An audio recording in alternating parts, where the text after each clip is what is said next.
nos dan, vamos a terminar ahí con problemas auditivos, lo que no es menor. Hoy día lamentablemente va aumentando la prevalencia de personas con problemas auditivos, ya sea por distintas razones. Siempre hemos hablado de algunas enfermedades que generan problemas visuales, pero ¿qué pasa con nuestros oídos? ¿Qué pasa cuando ya empezamos a subir la tele cada vez más? ¿Qué pasa con esos adultos mayores que de repente no quieren ocupar sus audífonos porque les da vergüenza? ¿Qué pasa con tecnología? Vamos a hablar sobre esto y más con Diego Cofré, académico de la carrera de Fonoaudiología de la UDLA, para hablarnos sobre los tratamientos para personas que perdieron o están perdiendo la audición. ¿Cómo está, estimado? Bienvenido. Hola, muy buen día. Muy bien, muchas gracias. Muchas gracias por la invitación. Gracias a ti por estar con nosotros en esta oportunidad y hablar de estos temas que son súper relevantes. Claro, generalmente asociamos la pérdida de audición a personas mayores, pero ¿qué pasa con los jóvenes? ¿Existen factores, por ejemplo, que hagan que personas jóvenes también pierdan la audición? Sí, mira, lo primero que tenemos que tener en cuenta es que existen diferentes causas que pueden llevar a estos problemas de audición, ¿ya? Y estos problemas de audición van a estar enfocados principalmente a dificultades por diversas razones: exposición a ruido, uso del oído, ya con el tiempo el oído se va desgastando, o también pueden haber personas o niños en este caso que nacen con la pérdida de audición y ahí desde temprana edad hay que comenzar con el tema de la estimulación y la implementación auditiva. Ahora, en jóvenes es menos común que se dé la pérdida de audición, pero también podríamos estar en presencia de ello cuando jóvenes, por ejemplo, no realizan un buen cuidado o uso de su oído, ¿ya? Por ejemplo, cuando hay fiestas y la música está muy alta y eso se repite constantemente, la exposición a ruido podría generar a largo plazo pérdidas de audición. ¿Y qué pasa con el uso de audífonos a propósito de la juventud, donde hoy día hemos visto, bueno, el paso de la tecnología, cómo han ido cambiando los audífonos? Antes eran muy distintos en calidad, como son ahora. Hoy día tienen mucha tecnología, pero además también cada vez son más usados los audífonos por los más jóvenes. ¿Qué pasa con ese uso? Bueno, la verdad es que, como bien comentas, hoy en día existe una gran gama de audífonos que permite a la persona utilizar el que más se les acomode, ¿ya? Principalmente existen audífonos que es el clásico que nosotros conocemos, que es el VTE, que va detrás del pabellón auricular, detrás de la orejita. Pero también hay otros que son intracanales, por ejemplo, y que son estéticamente poco visibles, entonces son cómodos para las personas, sobre todo para personas más jóvenes, adultos jóvenes, que por vergüenza, como en algunos casos, no quieren utilizar el audífono clásico, el tradicional, entonces pueden escoger por otras alternativas. Estos son los audífonos ortopédicos, ¿no? Exactamente, sí. Ya, sí, los que ayudan en el fondo a tratar esta falta o pérdida de audición. Que eso en cualquier edad podría ser recetado. Exactamente. Principalmente la función que cumple el audífono es recibir el sonido del ambiente, amplificar el sonido para que la persona pueda comprender mejor el mensaje. Y perdón, pero cualquier persona lo puede utilizar, porque hoy día incluso lo venden por la televisión, digamos. Dice, oye, si quieres escuchar la tele más bajita, sin apuntar a un problema auditivo. Sí, de hecho me ha pasado en hartas ocasiones, porque yo trabajo en centro de salud familiar. Entonces, varias ocasiones me ha pasado que llegan personas mayores y me dicen, mira, sabes que el audífono está muy caro, porque los audífonos igual tienen un alto valor. Entonces escogí por esta otra alternativa, que es un audífono estándar, que lo venden en la televisión, entonces lo compré, lo comencé a utilizar, pero en realidad esos audífonos no son los mejores para poder escuchar, principalmente porque cada persona que tiene una pérdida de audición tiene una pérdida diferente.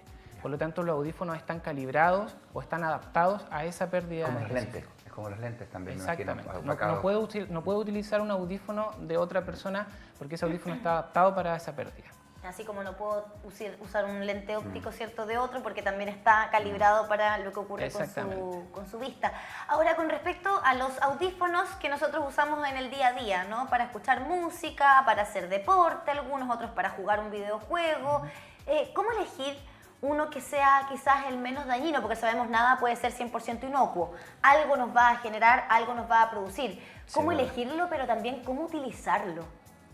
Mira, en ese caso, cuando nosotros queramos utilizar audífonos, hoy en día el escuchar música lo realizamos todas las personas, entonces siempre nosotros lo que recomendamos como fonoaudiólogos es idealmente utilizar el audífono que vaya menos inserto dentro del oído, ¿ya? Es decir, ojalá utilizar estos fonos tipo gamers que usan, que van fuera del pabellón auricular, porque eso va a permitir de que el impacto auditivo sea menor en la persona y por lo tanto tenga menos riesgo de desarrollar pérdida de audición, ¿ya?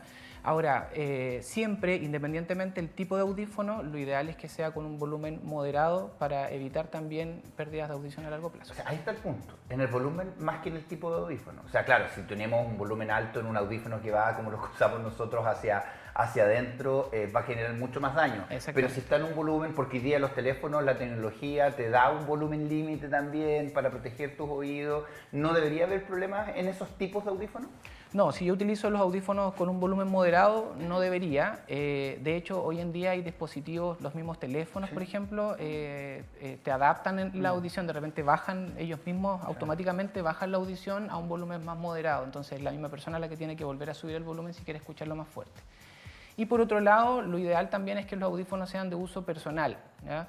No prestar mis audífonos a otra persona para que pueda escuchar, porque ahí también puedo facilitar el desarrollo de cualquier tipo de infección en el oído también. Wow. Ahora, en estos tiempos, ¿no? La era moderna, me imagino, tiene muchos más factores que dañan nuestra audición que si pensamos en 50 años atrás. Hoy día hay una contaminación acústica mucho mayor en las propias ciudades, los mismos trabajos que mostrábamos hace un rato ahí en las calles, la pavimentación, cuando están construyendo edificios, ¿verdad? La música, escuchando ahí con audífonos, las fiestas, ¿verdad? Son todos antecedentes que se van sumando. El daño que produce todo esto es progresivo. Si yo voy a una fiesta y llego a la casa escuchando el pitito que me dura hasta el día siguiente quizás, ese daño, una vez que se pasa, ese pitito ya pasó, me olvido, como una herida que cicatrizó y ya está, o va haciendo acumulativo. Mira, la audición, las pérdidas de audiciones en Chile están en aumento y se espera, bueno, hoy en día ya llevamos alrededor de 1.160.000 personas que tienen pérdida de audición en Chile y que necesitan audífonos. Y se espera que a nivel mundial, de aquí a 25 años más, alcancen los 900 millones de personas con pérdida de audición. Entonces, está claro de que la audición es importante y que a medida que va pasando el tiempo, las personas están desarrollando cada vez más pérdidas de audición. Ahora, existen diferentes causas que pueden llevar a una dificultad auditiva, ¿ya? Una de ellas, como bien comentas tú, es la exposición a ruidos, ¿ya? Sobre todo aquellas personas que trabajan expuestas a ruidos constantemente. Siempre nosotros somos súper enfáticos en que aquellas personas que trabajan siempre exijan sus sistemas de seguridad para evitar que la pérdida de audición sea permanente, ¿ya? Tapones auditivos o protectores auditivos, ¿ya? ¿Son buenos los tapones? Son buenos siempre y cuando las empresas, por ejemplo, donde trabajan las personas, cumplan con las normas, ¿ya? La persona no puede estar expuesta a ruidos de más de 120 decibeles por una cierta cantidad de tiempo. Ya después de eso, aunque la persona use tapones o fonos para proteger, la pérdida se va a desarrollar igual. Y siguiendo con la línea, perdón, pero por el tapón, muchas personas duermen con tapones, así como se ponen para la luz, porque hay mucha luz. ¿Dormir con tapones es bueno? Es que en realidad no es algo que pueda, yo creo que lo que hacen ahí, la razón principal es para no poder escuchar ruidos ambientales, pero en realidad, está lleno de ruido. Claro, pero en realidad lo importante es no estar expuesto a ruidos constantemente, más que dormir o no con tapones. Y respondiendo a tu pregunta con respecto a esto de que de repente uno va a la disco y sale y siente este zumbido que se queda durante toda la noche, ese zumbido o tinnitus que se llama, indica muerte celular, o sea, dentro del oído nosotros tenemos células que nos ayudan a escuchar y cada vez que nosotros percibimos ese ruido es porque hay células de nuestro cuerpo, de nuestro oído, que se están muriendo, ¿ya? Entonces, la exposición puede ser por 6 horas, por ejemplo, la persona va a escuchar ese zumbido durante la noche, ¿cierto? Y al otro día va a despertar como si nada, sin el ruido, pero durante ese periodo de tiempo ella expuso su oído a una intensidad muy alta y eso generó muerte celular. Y lamentablemente, obviamente, esa pérdida de audición no es transitoria. Es como la piel cuando se quema. Es permanente. Es permanente. O sea que es progresivo el daño en nuestros oídos. Si yo me sigo exponiendo, sí. Ya. Si no, lo mantengo, pero esa pérdida siempre va a quedar. ¿Y esto acumulativo para algunas personas se les desarrolla en otros no. ¿De qué depende esa pérdida auditiva, sobre todo cuando avanza la edad? ¿Tiene que ver con algo genético? Si mi papá tuvo o mi mamá tiene ese problema, yo lo voy a tener. ¿Alguna patología de por medio? Sabemos, por ejemplo, que la diabetes mal controlada puede generar pérdida de vista. Pero ¿qué pasa con los oídos y las enfermedades? Mira, hay una condición que se llama presbiacusia, que es la pérdida de audición asociada al desgaste del oído con la edad, ¿ya? Y eso nosotros todo lo vamos a desarrollar. Ahora, depende de cómo nosotros cuidemos nuestra audición durante nuestra juventud, es cuánto va a impactar después cuando seamos personas mayores, ¿ya? Entonces, eso es importante. La prevención de la audición es fundamental para poder determinar si es que a largo plazo yo voy a necesitar o no un audífono. Yo conozco personas que a los 60 años, por ejemplo, ya no escuchan nada, ¿ya? Porque toda su vida trabajaron expuestas a ruido y si a eso sumamos el desgaste del oído con la edad, tienen una pérdida mucho mayor. Pero conozco personas de 80 años, por ejemplo, que tienen una pérdida de audición muy leve y que está asociado solo al desgaste porque siempre cuidaron su oído durante el periodo de adultez o juventud. O sea, finalmente, y como todo en esta vida, tiene que ver con hábitos de vida saludable. La salud de nuestros oídos también está en nuestras manos en el fondo. Exactamente, es muy importante cuidar nuestra salud, no solamente desde la prevención de la exposición a ruido, sino que también está todo relacionado. Mantener una alimentación saludable va a permitir también que nosotros tengamos un buen funcionamiento de nuestros sistemas y por lo tanto alargar o extender el periodo de vida de nuestro oído. Sí. ¿Y la limpieza de oído? Porque muchas personas se meten cosas, el cotón, por ahí, claro, tratando de sacar este cerumen. ¿Cerumen es la palabra? Cerumen, sí. Pero se termina a veces generando daños auditivos también. Sí, lo que pasa es que nosotros en el ingreso, al ingresar al conducto auditivo, nosotros tenemos dos glándulas que son ceruminosas, que forman cerumen. La función principal de esas glándulas es generar cerumen para proteger el oído. Esa es la función, ¿ya? ¿Para qué? Para que no ingresen virus, bacterias, bichos o cualquier objeto externo que yo quiera ingresar al oído. ¿Qué pasa? Que la gente a veces malinterpreta eso y lo considera como que al tener cerumen es sucio. Entonces, ¿qué tengo que hacer? Una limpieza. Entonces, ¿qué hago? Utilizo el cotón para poder sacarme el cerumen y en realidad yo puedo generar dos elementos con eso. O me saco el cerumen y dejo abierto el conducto para que puedan ingresar virus, bacterias y generar infecciones, o me empujo el cerumen finalmente hacia adentro para formar un tapón y ahí también voy a quedar con pérdida de audición. Entonces ahí tengo que someterme a una limpieza de oídos para poder extraer. O sea, no hay que hacerlo, no hay que meterse nada al oído. Claro, el consejo es el dedito en la toalla hasta donde alcanza nomás y que estéticamente hacia afuera no se vea el cerumen. Hacia adentro el cerumen se va a ir recambiando solito. Ya, importante consejo que nos están dando a esta hora de la mañana, hablando precisamente de los cuidados que tenemos que tener para no vivir quizás una pérdida de audición tan significativa, porque el desgaste, la fatiga material va a ocurrir igual eventualmente con el paso de los años. Ahora, ¿qué tratamientos existen para poder tratar la pérdida de audición parcial y total? Me imagino que ahí son distintas las maneras de abordarlo, ¿no? Claro, va a depender primero en qué situación se desarrolla esa pérdida. Por ejemplo, si es un recién nacido que nació con esta pérdida de audición o la adquirió cuando estaba muy pequeñito, todavía no ha desarrollado el lenguaje, por lo tanto va a haber un impacto mucho mayor en él porque como no está escuchando sonidos, no va a expresar sonidos.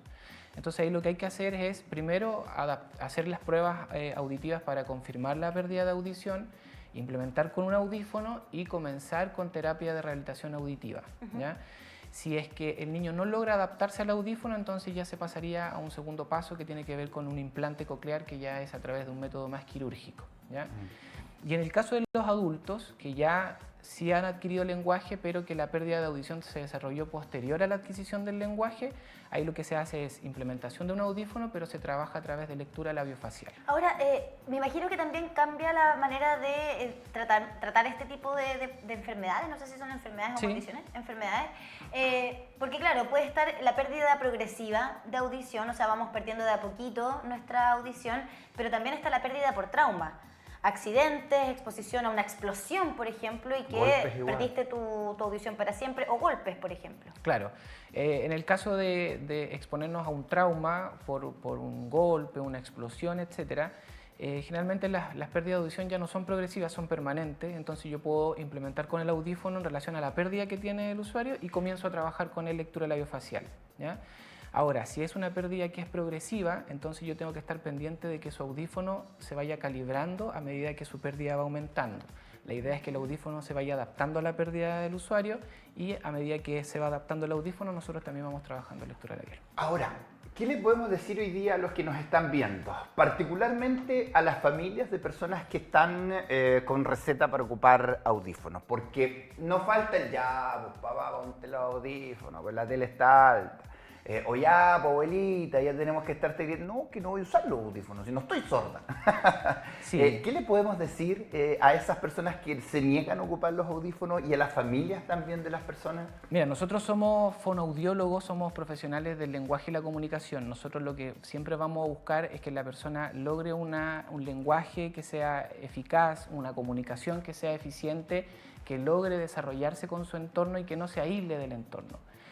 Una persona que realmente necesita un audífono y que no lo utiliza va a comenzar a realizar este tipo de acciones, es decir, va a comenzar a aislarse porque en vez de estar preguntando 2 o 3 veces lo que le dijeron, va a preferir no preguntar. Entonces se va a aislar, no va a querer dialogar, conversar, mantener una comunicación. Y ese es el primer paso de una persona que finalmente no logra adaptarse al audífono. Entonces, ¿qué es lo que yo les sugiero? Primero, que tengan paciencia porque adaptarse a un audífono no es fácil, ¿ya? Es lo mismo que cuando el tema de los problemas visuales, al principio igual cuesta utilizar los lentes, cuesta adaptarme al uso de los lentes, lo mismo pasa con el audífono. Yo en mi casa a lo mejor el audífono está funcionando perfectamente, pero si yo salgo a la calle, los ruidos de la locomoción colectiva me van a molestar, no me lo voy a querer colocar, pero es un proceso, ¿ya? Y nosotros también trabajamos en ese proceso, o sea, buscamos que nuestros usuarios se logren adaptar a ese audífono con paciencia, con dedicación, y tienen que entender también de que es importante el uso del audífono para mantener una comunicación efectiva y conectada con la sociedad.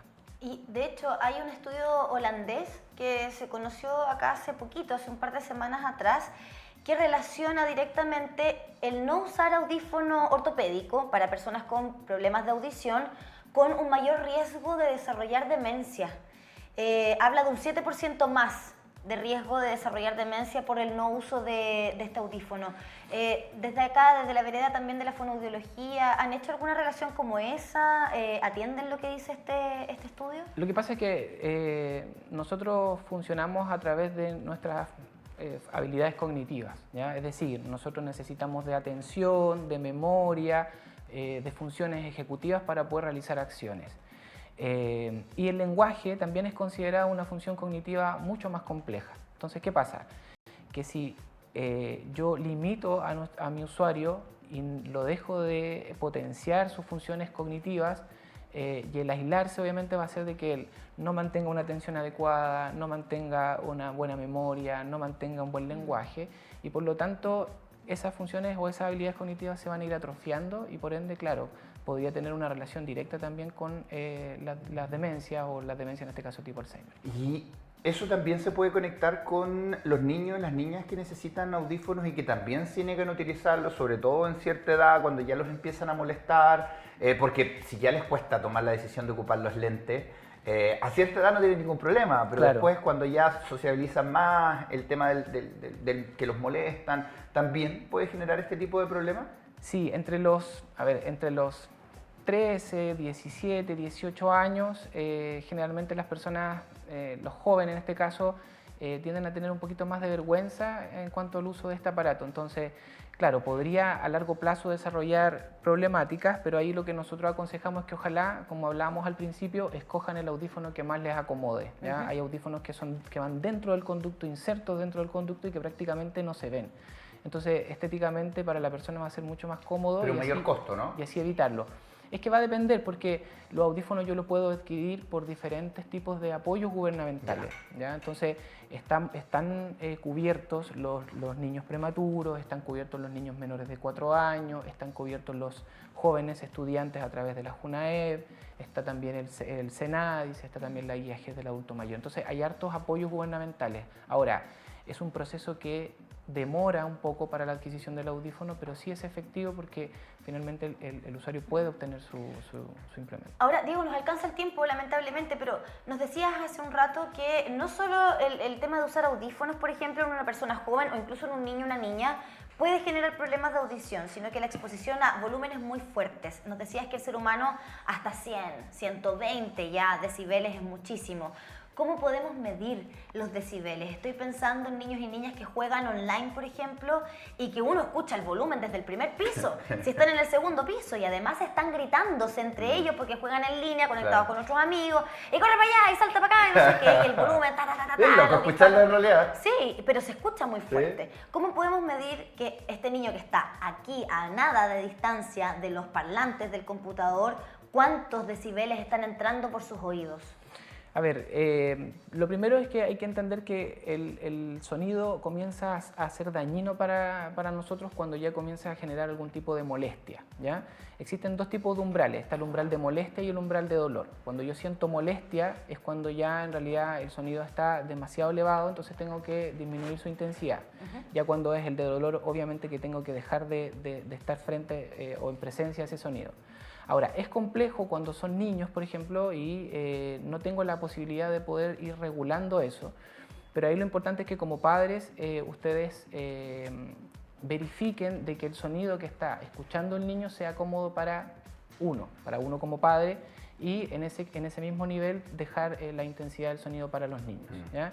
Y finalmente, y no menos importante, es el tema de la pesquisa a temprana edad, ¿ya? Es súper importante estar pendiente de las acciones de los niños, ver cómo actúan frente a sonidos y ver también si es que hay algún tipo de pérdida o no. Es súper importante, sobre todo cuando están adquiriendo el lenguaje, ¿ya? ¿Por qué? Porque hay que intervenir inmediatamente para evitar que haya un retraso en el desarrollo del lenguaje, porque eso a largo plazo también puede traer un retraso en el desarrollo o en las habilidades académicas. Y brevemente, cuando ya somos mayores, ¿a qué hay que estar atentos? ¿Es un indicador el hecho de que siempre tengamos que estar subiendo más el volumen de la tele, por ejemplo? Sí, de hecho, una de las principales cosas que la gente llega es porque sube el volumen de la tele, pero además de eso es porque tienen problemas en su casa. Uno de los principales problemas es con su pareja, con sus hijos.